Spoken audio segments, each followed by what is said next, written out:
আসসালামু আলাইকুম বন্ধুরা। তো কালের কণ্ঠের একটা নিউজ আমরা দেখলাম আজকে, সেটা হচ্ছে যে ২৬ ব্যাংকের খেলাপি ঋণ ৫% নিচে। যদিও ব্যাংক সংখ্যা আরো কম হইতো, সরকার রিশিডিউলিং এর দেওয়ার কারণে মোটামুটি ২৬টা ব্যাংক এসেছে।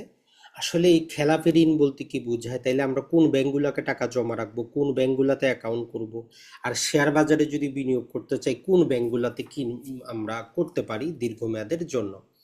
তো এই রিপোর্ট যদি আমরা পড়ার চেষ্টা করি, এক্ষেত্রে আমরা যেটা দেখি যে বাংলাদেশ ব্যাংকের তথ্য বলছে বাংলাদেশে বর্তমানে সরকারি মালিকানাধীন ৬টা বাণিজ্যিক ব্যাংক আছে, সোনালী, রূপালী, জনতা, অগ্রণী, এবং ৩টা বিশেষায়িত ব্যাংক আছে। এইগুলার খেলাপি ঋণের হার সবচেয়ে বেশি। তার মানে সরকারি খাতের ব্যাংকগুলার খেলাপি ঋণ সবচেয়ে বেশি। এর বাইরে যদি আমরা বেসরকারি ব্যাংকগুলা যদি দেখি, ৪৩টা ব্যাংক আছে, এগুলোর মধ্যে 18টার খেলাপি ঋণের হার ৫%-এর নিচে। এখন এই খেলাপি ঋণের ইন্টারন্যাশনাল মানদণ্ড হচ্ছে যে ৫% পর্যন্ত এটা গ্রহণযোগ্য হইতে পারে। ৫-এর বেশি গেলে ব্যাংকটা ঝুঁকিপূর্ণ, ১০-এর বেশি গেলে ব্যাংকটা অতি ঝুঁকিপূর্ণ। আর শেয়ার বাজারেও যারা বিনিয়োগ করতে চান তাদের জন্য এটা গুরুত্বপূর্ণ, কারণ 10%-এর বেশি খেলাপি ঋণ হলে ওই কোম্পানি ডিভিডেন্ড দিতে পারবে না যতই লাভ করুক। তো এর জন্য আপনি যে ব্যাংকে বিনিয়োগ করবেন, আপনি তো ডিভিডেন্ড চান। তো এই জন্য সেফটি হিসাবে আমরা কি করতে পারি, যে খেলাপি ঋণের হার ৫%-এর নিচে আসে, তাহলে ওইগুলোর শেয়ার কিনবো, ওই কোম্পানিগুলোতে বিনিয়োগ করব, ওই কোম্পানিগুলোতে সেভিং অ্যাকাউন্ট, কারেন্ট অ্যাকাউন্ট করব, তাহলে কি হবে, আপনার টাকা আটকাবে না। এখন যদি আমরা দেখার চেষ্টা করি যে বিদেশি মালিকানার যে কয়েকটা ব্যাংক আছে ওগুলার 1%-এর কম।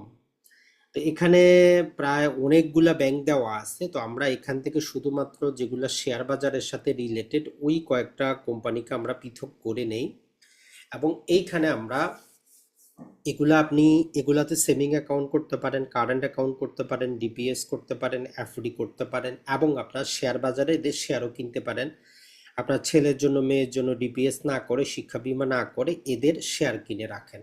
তো এখানে টোটাল আমাদের 14টার মতো ব্যাংক আমরা নিয়েছি। এখানে ধরেন যে Prime Bank, City Bank, Pubali, Eastern, BRAC, Uttara, Jamuna, Midland, Dhaka, Shahjalal, NCC, Trust, Dutch Bangla, Bank Asia, এদের সবারই খেলাপি ঋণের হার ৫% পর্যন্ত ম্যাক্সিমাম, মানে ৫-এর বেশি না। তাহলে এই 14টা ব্যাংকের যে কোনো ব্যাংকে আপনি অ্যাকাউন্ট করতে পারেন, এফডি করতে পারেন, ব্যাংক আপনার কি হবে না, এই কন্ডিশন বলতেছে যে তারা আপনার রিটার্ন আপনাকে দিবে। এখন আপনার যেইটা খুশি সেটাতে করবেন। এটা ছিল যারা সেভিং অ্যাকাউন্ট, কারেন্ট করবেন। এখন কথাটা হচ্ছে যে আপনি যদি শেয়ার বাজারে শেয়ার কিনতে চান, তাহলে আমরা প্রথম 6টাকে সিলেক্ট করে দেই।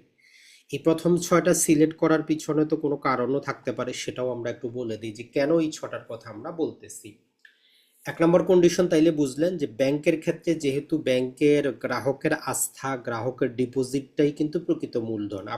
আপনি টাকা জমা রাখেন, ব্যাংক সেটা আরেকজনকে লোন দেয়। আপনার কাছ থেকে হয়তো ৬%-এ ব্যাংক আপনাকে সুদ দেয়, ব্যাংক সেটা ১০%, ১২%-এ আরেকজনকে দেয়। মাঝখানে যে মধ্যবর্তী স্প্রেড, সেটাই ব্যাংকের লাভ। এটা ছাড়া নানা প্রকার সার্ভিস চার্জ, এলসি চার্জ, নানা প্রকার ফি তো আসছেই। তাহলে ১ নম্বর কন্ডিশনে আমরা যখন এনপিএল এ যাব, নন পারফর্মিং যে লোন আছে এগুলো ৫%-এর কমে হইলে ব্যাংকটা ইন্টারন্যাশনাল মান অনুযায়ী ভালো। তাইলে দেখেন প্রাইম ব্যাংকের ২%-এর নিচে, সিটি ব্যাংকের মোটামুটি 2.13, পূবালী 2.14, ইস্টার্নের 2.24, ব্রাকেট 2.28, উত্তরা 3.72।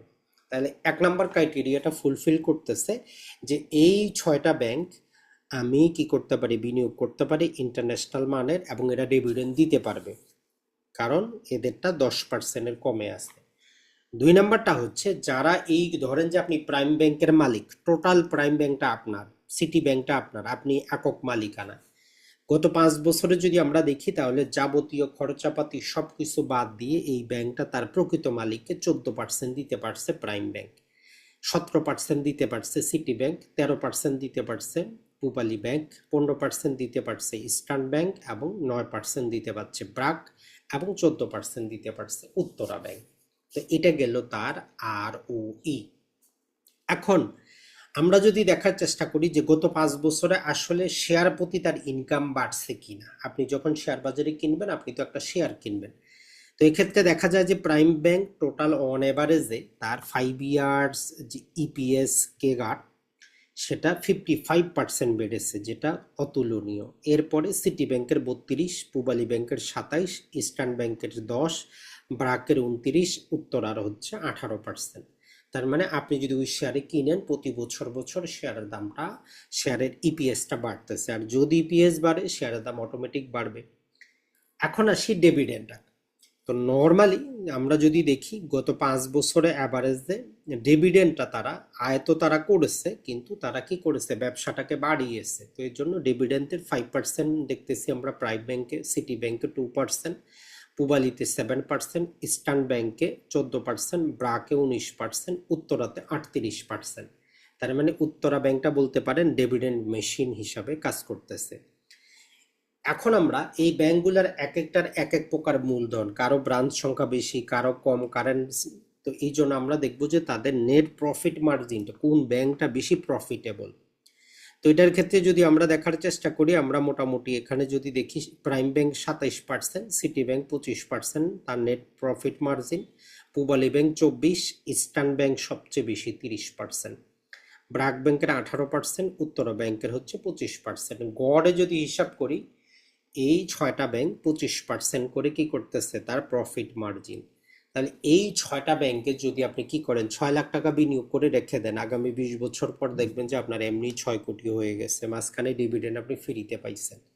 তাহলে যারা এই ভবিষ্যৎ নিয়ে টেনশনে আছেন, প্রবাসীরাও আছেন, আমরা বলবো যে আপনি এই 6টা ব্যাংকে 6 লাখ টাকা শেয়ার কিনে 20 বছর পরে যখন দেশে যাবেন তখন দেখবেন যে এই 6টা ব্যাংকেই আপনার ওই 1 লাখ টাকার বিনিয়োগটা 6 কোটি টাকা হয়ে গেছে। আর এইটা আমরা গত 15 বছর যদি আপনি যাচাই করেন, এই 6টা ব্যাংকের ব্যাক টেস্ট যেটাকে বলে, আপনি 15 থেকে 20 বছর যাচাই করলে দেখবেন যে যারা বিনিয়োগ করেছে সবাই কিন্তু লাভে আছে, লজে নাই। এর পাশাপাশি বাকি যে ছোট ব্যাংকগুলো আছে, যমুনা, মিডল্যান্ড, এগুলাতে আপনি ট্রেডিং করতে পারেন। এগুলো এখনো দীর্ঘমেয়াদের জন্য এখনো আসে নাই। তো আপনারা যদি শেয়ার বাজার সম্পর্কে আরো জানতে চান, বুঝতে চান, তাহলে আশা করি যে আপনি আমাদের রেকর্ডের ভিডিওগুলো নিতে পারেন, সেটা দেখে উপকৃত হবেন। আসসালামু আলাইকুম, ভালো থাকবেন।